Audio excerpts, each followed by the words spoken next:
Good afternoon, Crestwood. I hope you all are having a good day today. Just had the rainstorm come through and hope you stayed safe and dry with that. Glad to spend this time with you today and honored to share with you this devotional for this Wednesday, September 8th.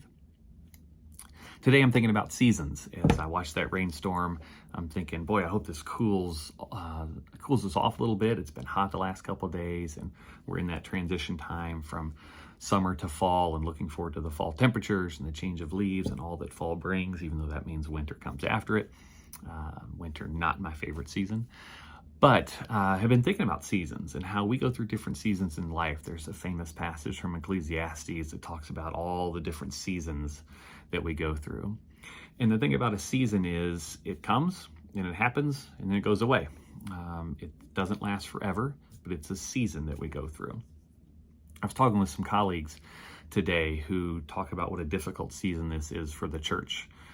So difficult to know the right thing to do as a church leader, to know how to keep people safe and connected, which can sometimes be the opposite decisions from each other. The season of struggling to know what we can do in worship, struggling to know who's connected, who's not, who's watching online, who's not, who's coming in person, who's not. We are just in a very, very difficult season.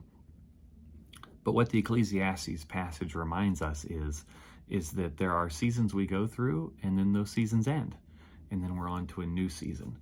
And so that makes me mindful of whatever season we are going through in our lives, personally or as a culture, as a society, that season will end.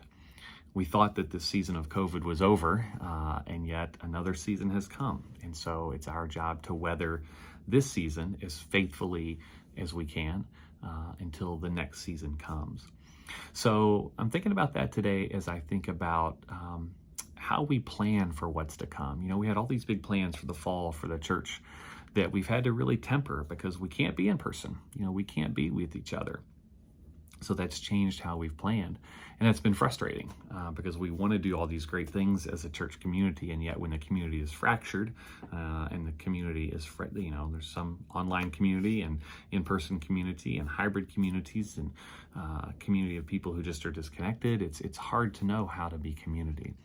And so what I'm trying to focus on right now is, where does my hope come from today? Not next week, not next month. Where does my hope come from today? To recognize that when we're in the midst of a season and we don't know when that season's going to end, the only thing that worrying about the future is going to do is create that fear and anxiety in us. But we can do something today to address whatever it is we're feeling. If we're feeling fearful, what is it today that's bringing us joy? If we're feeling despair, what is it today that's bringing us hope? To not worry about a week from now or a month from now, but to just focus on today. And if we get through today and we find our hope for today, then we can look for our hope in tomorrow and in the next day and the next day. Jesus talks a lot about worry in the Sermon on the Mount and says, why are you worrying about tomorrow? Tomorrow's worries are going to be enough for themselves. Just focus on today. And so I want to encourage you to do that. I want you to just stop and think about what's bringing you joy today.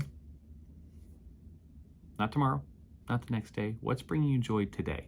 And let that joy speak to your fears. Let that joy speak to your anxieties. Let that joy speak to your worry about the future.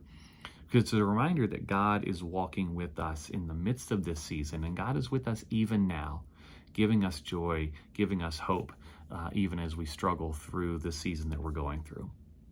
So today, my joy, my hope comes from the fact of the connection I have with you as this wonderful church community at Crestwood. That continues to be a source of joy for me, even in the midst of all the challenges of being a minister right now. So Crestwood, I pray that you find joy today. I pray that you find hope today. I pray that you find happiness today. And then tomorrow, we'll look for it again. God bless you, Crestwood.